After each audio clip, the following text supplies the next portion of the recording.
O, to by to neviem, či niekto... Teraz chat, ja si viem presne predstaviť, ako vyzerá ten chat, že už to musíš povedať. Ne, však akože veľa zábavy bolo.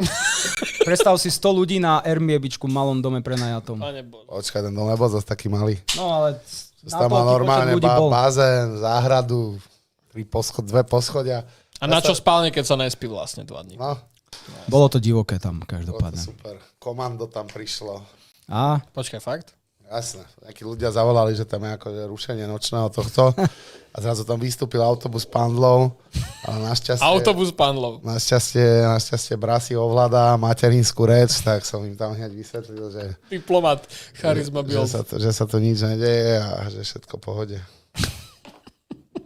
No dobre, počúvaj, ešte tu máme od Nedra. Je to z DB, hej, chat, ukludnite sa. Zdravím, akú divíziu hrávate? No, to už asi sme vysvetlili počas debaty. Máme tu od J20 českých, kdy Peroxid 4? No kedy Peroxid 4, kolega? Pýtajú sa. Chat. Mám to napísané. Čo ťa to onak varujú, že nemáš nič líknuť, alebo čo? Chlapci, z Warzone tu vypisujú. Hej, áno, už mi to písali, že vidno mi do telefónu. Opatrne, už sme tu mali párkrát veci, že sa nemajú ukazovať telefóny. No, to ste mohli povedať, to mi až napísali. Moja žena mi to napísala, že pozor, vidie ti telefón. Tam je to veľmi náročné. A čo si sa pýtal? No kedy Peroxid 4 sa ťa Mám pýta, ho napísaný.